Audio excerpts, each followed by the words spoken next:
Здравствуйте! В эфире информационный выпуск Амшикшара. И сегодня в выпуске. Кабинет министров дал согласие Министерству экономики на учреждение республиканского унитарного предприятия «Абхазские авиалинии». Репортаж заседания правительства.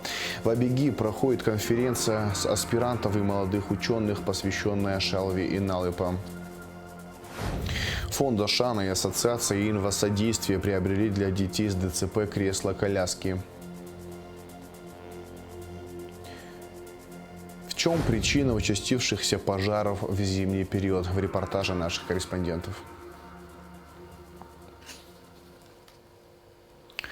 Кабинет министров дал согласие Министерству экономики на учреждение республиканского унитарного предприятия «Абхазские авиалинии». Минэкономики формирует запрос на подготовку кадров и переобучение специалистов, которые есть в Абхазии в соответствующих учебных заведениях России.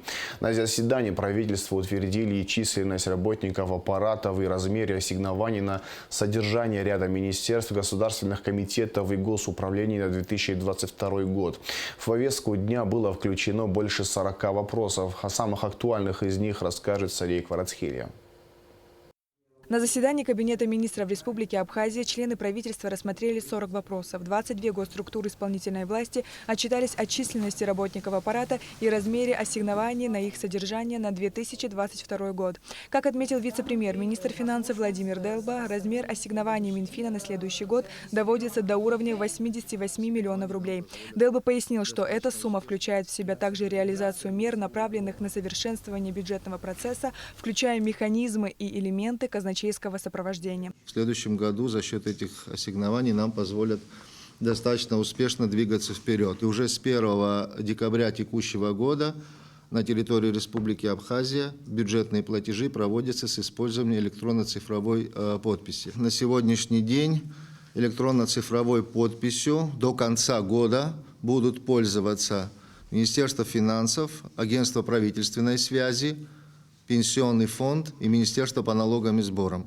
Со следующего года распорядители республиканского уровня тоже будут иметь такую возможность. Это, несомненно, шаг вперед в развитии их технологий. Проект единогласно был принят. Правительство дало согласие Министерству экономики Республики на учреждение республиканского унитарного предприятия «Абхазские авиалинии». Мы очень активно работаем с Министерством транспорта Российской Федерации и с Росавиацией о возобновлении авиасообщения между Республикой Абхазия и Российской Федерацией.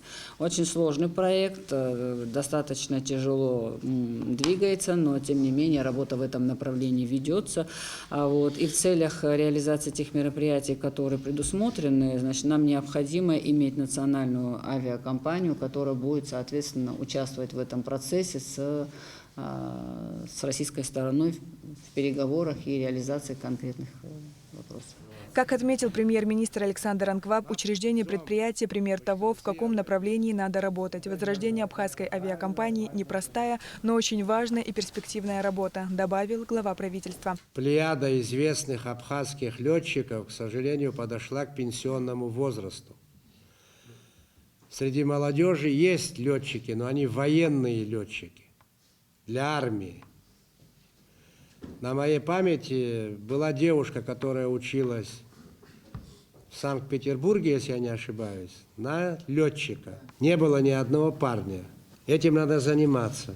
На последней встрече, значит, в Минтрансе очень активно обсуждался данный вопрос. Нам коллеги предоставили список учреждений, которые могут быть интересны, значит, нашим специалистам. Мы сейчас формируем соответствующий запрос на подготовку специалистов, переобучение тех специалистов, которые у нас сегодня есть. Была просьба, чтобы мы по линии Министерства образования тоже запрос направили. Мы сейчас формируем все эти документы. Кабинет министров внес изменения в межведомственную целевую программу развития демографии. Выплату по 100 тысяч рублей в 2021 году получит 31 абхазская семья вместо 25. Почему вносятся следующие изменения? В течение 2021 года к нам обратились граждане с заявлением с нарушением срока подачи заявления.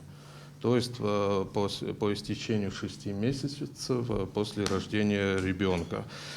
Комиссия рассмотрела данные заявления, у всех есть уважительные причины, это связано с пандемией, с лечением детей и другими причинами, и потому принято решение одобрить данные заявления и изыскать возможности оказания такой помощи. И без внесения данных изменений мы не сможем осуществить выплату. А что касается программы «Жилье 2021-2022», одобрено 50 заявлений граждан, добавил Руслан Ачба. Премьер-министр Александр Ангва предложил пересмотреть один из критериев, по которому люди могут претендовать на жилье по программе. Речь о том, чтобы жилье получали только те, за кем не числится дом или квартира. Посмотрите вместе с руководством комиссии, членами комиссии, какие нам изменения нужно внести для того, чтобы поддержать эту категорию людей. Читать, скажу так, не очень приятно, что семейству, где 7 детей, отказали по причине, что когда-то давно была приобретена там однокомнатная квартира. Слушайте, они 7 детей родили. Надо вокруг них праздник создавать. Давайте думать, как этот праздник сделать. Своим решением Кабинет министров перевел земельный участок площадью 1,7 гектара в селе Дранда из категории «Земли сельскохозяйственного назначения» в категорию «Земли курортно-оздоровительного назначения» и предоставил фирме «Лазурный берег Абхазия» 3 гектара земли в селе Дранда для строительства санаторно-курортного объекта. Все, что касается Восточной Абхазии, все в приоритете. Куйрипский район тоже был одним из районов, который принимал гостей. На моей памяти там стояли очень хорошие объекты внутренних войск, если я не ошибаюсь, АвтоВАЗа, еще какие? МВД, да, вот я этот объект имею в виду. Это были объекты, которые работали круглый год. Если нам удастся вот подобными решениями к этому вернуться, это очень важно. Это очень важно. Если мы оформляем участки для последующего торга с кем-то, это плохо. Мапхакдзом, Мыштабзела и Дыргылат, все это только на пользу. Чтобы у нас не золотарник рос в этих краях, а были объекты, там замечательное море, там все заживет вокруг дополнительно, по-другому. Члены правительства обсудили и ситуацию в стране. По словам министра здравоохранения Эдуарда Будба, по всем районам медучреждения загружены. На предстоящие новогодние праздники, корпоративы, которые предстоят, и после этого у нас будет очередная вспышка. Люди болеют семьями, прям по несколько семей, районами, там по 5-6 семей, вот у меня есть информация в одном районе. Второй момент, который я хотел бы также, Александр Золотинский, темпы вакцинации не особо сильные. Вакцина «Спутник Лайт» уже заказана в количестве 1500 доз для ревакцинации, но наши граждане неохотно вакцинируются. Попросил бы еще раз обратиться, вот мы уже и к главам районов обратились, чтобы с главами сел пообщались для того, чтобы мы могли доставить вакцину в ФАПы или непосредственно организовать там по возможности с участием администрации сел, доставить граждан на места ЦРБ, куда мы подвезем вакцину. Потому что если мы подвезем вакцину, а они не подъедут туда, вакцина будет утилизирована. Что касается корпоративов, да, то, что вы сказали. Еще раз напоминаю членам правительства, передайте всем руководителям отсутствующих министерств, ведомств, госпредприятий никаких корпоративов. Категорически запрещено. Руководители, которые проведут эти корпоративы, будут сняты с работы. Темпы вакцинации, я вот вам приведу сегодня с утра тут цифры, да. Педагоги, 2% заболевших педагогов, вакцинация 17,5%. Дети, 0,8% заболевших детей. Детские сады, заболевших воспитателей почти 2%, вакцинированных чуть более 7%. Ну и что на этом мы скажем, если педагоги не считают нужным вакцинироваться? А там так все взаимно, дети, педагоги. Правительство рассмотрело и приняло решение о порядке оформления разграничения государственной собственности и формирования реестра собственности. Утвердили индексы для определения базовых ставок тарифов, сбора выплаты за перевозку грузов и услуг по использованию инфраструктуры при перевозке грузов по железной дороге. Рассмотрели и другие вопросы. Сария Кварацхель, Алексей Баструков, Рамо Камкия, Абхазское телевидение. Саперы Южного военного округа Минобороны России проверили и очистили от взрывоопасных предметов 7 гектаров территории Сухумского аэропорта, сообщает пресс-служба Южного военного округа. Все мероприятия по обнаружению и уничтожению неразорвавшихся боеприпасов и взрывоопасных предметов специалисты выполняли с использованием защитных костюмов и современных миноискателей. Среди найденных саперами предметов неразорвавшиеся боеприпасы различных типов и калибров, в том числе противотанковые мины, артиллерийские снаряды и минометные мины. Некоторые боеприпасы не подлежат извлечению и перемещению, уничтожаются на месте методом подрыва накладным тротиловым зарядом. Указом президента Республики Абхазия Аслана Бжаня Игорь Ахба отозван с должности чрезвычайного и полномочного посла Республики Абхазия в Российской Федерации в связи с переходом на другую работу.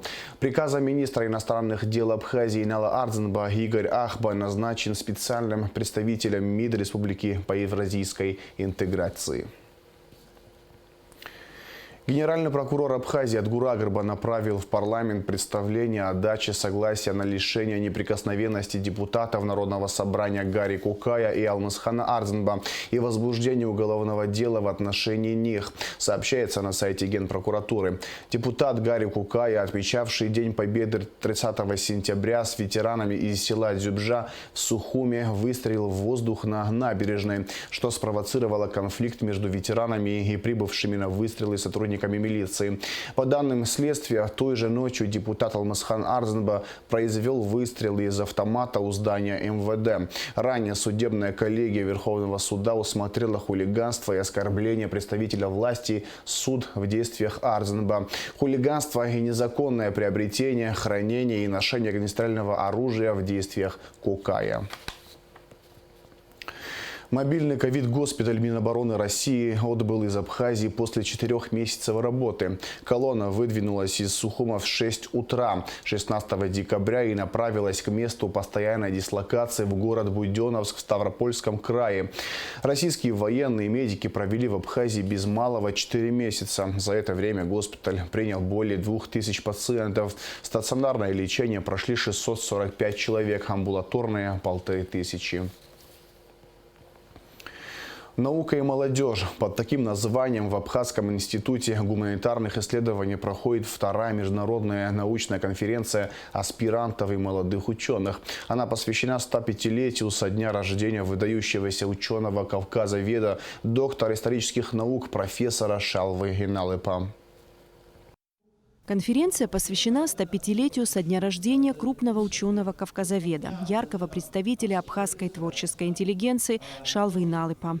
По словам директора Абиги Арды Ашуба, к 110-летию ученого планируется издать собрание его научных трудов. Помимо основного предмета исследований – этнографии Абхазии, Шалва Денисович изучал историю, фольклористику, литературоведение и лингвистику. Наследие ученого огромно и бесценно.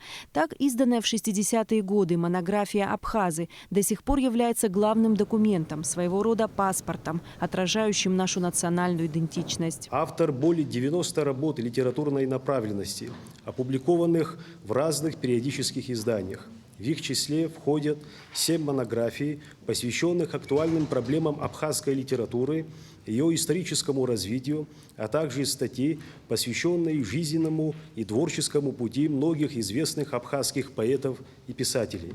Из них 7 монографий написаны на абхазском языке. Все перечисленные труды Шалвы Иналыпа значимы. Без них невозможно представить историю абхазского литературоведения и литературную критику. Наряду с научной деятельностью Шалва Иналыпа считал важным поддерживать молодых ученых. Он всегда умел заинтересовать, помогал словом и делом.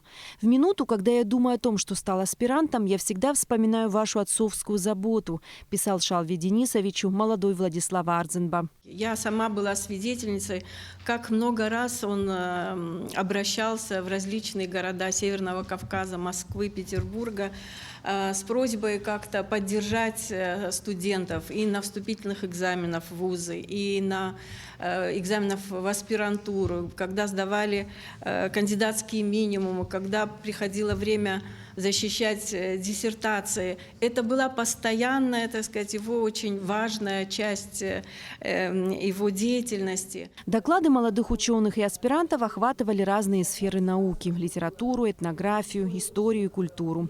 Школьный преподаватель истории и обществознания Марта Джекерба рассказала об изменении института семьи и брака в абхазском обществе под влиянием различных социально-экономических факторов. Общество и семья переживают период трансформации, характеризующийся активным поиском новых моделей функционирования. Типология семьи в современном обществе представлена в трудах различных ученых, как отечественных Шалва Денисовича Иналыпа, Валера Ливардовича Бюга, Хашбастанды Шалвовны и других. В своем докладе аспирант Абиги Альбина Джапуа подняла проблему репатриации абхазов. Вследствие трагических событий нашей истории генофонду Абхазии был нанесен непоправимый урон. По мнению Альбины Джапуа, именно возвращение репатриантов должно стать приоритетным путем в решении проблем демографии и языка.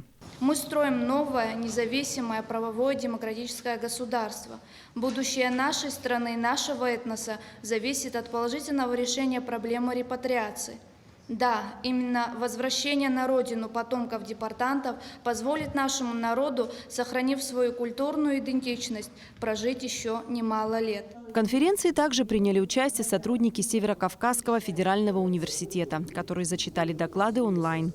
Вторая международная конференция «Наука и молодежь» будет проходить 2 дня. Эсма Гуланзе, Алексей Гухава, Абхазское телевидение. В селе Гумыста Сухумского района в среду вечером загорелось подсобное помещение частного одноэтажного дома на Бзывском шоссе, сообщает МЧС Абхазии. Пожарные выехали по вызову 21:18, однако на момент их прибытия к месту ЧП дом фактически выгорел. На месте пожара сотрудники МЧС обнаружили обгоревшее тело мужчины. Его личность устанавливается. Также 15 декабря на улице Аргун в Сухуме произошел пожар в частном деревянном доме. К моменту приезда спасателей строение было полностью охвачено огнем. Возгорание ликвидировано в кратчайшие сроки. Люди не пострадали. В селе Акапа Сухумского района на протяжении 2 дней горит лес. Сотрудники МЧС постоянно мониторят ситуацию, которую усугубляет тот факт, что местность труднодоступная. Из-за особенностей рельефа пожарными технике тяжело добраться к зоне горения. По словам специалистов, горят не деревья, а подлесок. Ввиду влажного климата в нашей республике вероятность возникновения естественных пожаров в лесах равна 0. Поэтому МЧС Абхазии настоятельно призывает жителей соблюдать все необходимые правила поведения в лесу. Мы этот пожар мониторим, мы туда выезжали, подъезд туда пожарной техники невозможно. Глава села находится на месте, угрозы к населению нет. В случае необходимости мы туда поднимем бойцов для тушения пожара вручную. Горит сухостой. Если сказать, то около 1000 метров. А это неосторожное обращение с огнем или непотушенный окурок. Вот такие моменты у нас каждый год, можно сказать, бывают. Мы в прошлом году там же тушили. Каждый год это же место поджигаю. Прошла рабочая встреча представителей Таможенного комитета Абхазии и Таможенной службы России. Рабочая встреча проводилась в целях обсуждения вопросов, связанных с порядком перемещения автотранспортных средств через государственную границу, дальнейшего взаимодействия и обмена информацией. В ходе встречи участники обсудили ряд актуальных задач, связанных с порядком перемещения через таможенную границу Евразийского экономического союза иностранных транспортных средств. В рамках совместного проекта культурно-благотворительного фонда «Ашана» и Ассоциации «Инвасодействие» навстречу жизни 7 подопечным КБФ «Ашана» были приобретены инвалидные кресла-коляски. Для детей с детским церебральным параличом такие приспособления необходимы для нормального жизнеобеспечения. Кресла оборудованы удерживающими ремнями, подушками и фиксаторами головы. Что ты любишь? На поле с мамой кататься. А еще? Гулять с сестрой. Рисовать, писать, лепить. Сестра побыстрее хочет, чтобы я начала ходить. У 12-летней Аниты с рождения ДЦП. Она очень любит проводить время на улице. Ей интересно все, говорит ее мама. Пока девочка была поменьше, можно было ее брать на руки, но сейчас без коляски не обойтись, а купить такую нет возможности, признается Марта. Невозможно просто без коляски передвигаться.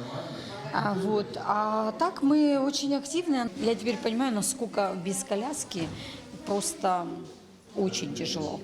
К девочкам обратилась, я говорю, потому что она уже большая, и осилить, например, такую коляску сложно. Хотела выразить огромное спасибо всем, кто участвовал в сборе, организаторам, Ашана, АИСТ, всем огромное спасибо. С наступающим Новым годом, крепкого здоровья, удачи во всем. Ливону Папазян 11 лет. Мальчик тоже не может ходить самостоятельно. Нам очень необходимо, он у меня не ходит, лежачий, и без коляски нам никак, он очень тяжелый. Огромное спасибо фонду Ашану, Мактине и всем остальным, кто там работает. Всем огромное спасибо. Практически каждый день он у меня дома сидеть не любит, любит смотреть на природу, гулять, выходить на улицу. Просится. Несколько месяцев назад благотворительный фонд Ашана совместно с ассоциацией «Инвасодействие» запустили проект «Навстречу жизни». В рамках акции 7 детей с ограниченными возможностями здоровья получили технические средства реабилитации, которые были подобраны индивидуально каждому ребенку. В рамках проекта мы недавно с вами собирали необходимую сумму для приобретения инвалидных кресел и колясок 7 подопечным фонда Ашана. Несколько месяцев мы ждали коляски, но сегодня очень хорошая новость, которую я хочу сообщить. Коляски прибыли. Мы заранее делали необходимые замеры всем детям, так как коляски они подобраны индивидуально под особенности физические, в зависимости от диагноза и проблем со здоровьем ребенка, потому что думаю, что люди, многие не знают о том, что коляска, она должна быть подобрана индивидуально. Если коляска будет подобрана неправильно, то вместо пользы она может навредить ребенку с особенностями здоровья. По словам Мактины Джинджоля, проект будет продолжен. Каждый из нас может внести в него посильную лепту. Для этого надо принять участие в сборе средств Ашаны. 7 детей – это далеко не весь список нуждающихся. Вместе мы сможем помочь каждому. Дениза Герке, Михаил Братохин, Абхазское телевидение. Актуальные проблемы дошкольного образования, традиции и инновации. Это тема 3-й международной научно-практической конференции АПЭйПШ, которую проводит Министерство просвещения и языковой политики Абхазии. Конференция проходит в онлайн-формате 16 и 17 декабря с участием специалистов в области образования из всех районов Абхазии и разных регионов России. Абхазский режиссер Наур Гармелия стал лауреатом премии «Восхождение». Гармелия стал лучшим в категории киносценарий. Он представил сценарий полнометражного фильма «Ореховая лихорадка». Это оригинальный текст режиссера. Изначально Наур отправлял текст сценария на премию «Искандера». Затем решил поучаствовать и в конкурсе, проводимой общественной организацией «Русский Пен-центр». Наур Гармелия признался, что планирует приступить к съемкам фильма по собственному сценарию. И в завершении выпуска о погоде. По сообщению Гидрометцентра, в пятницу 17 декабря в Абхазии ожидается облачная погода. Временами умеренный дождь, переходящий в ливень. Возможно, гроза. Температура воздуха ночью 3-8, днем 10-15 градусов тепла. Температура морской воды плюс 14 градусов.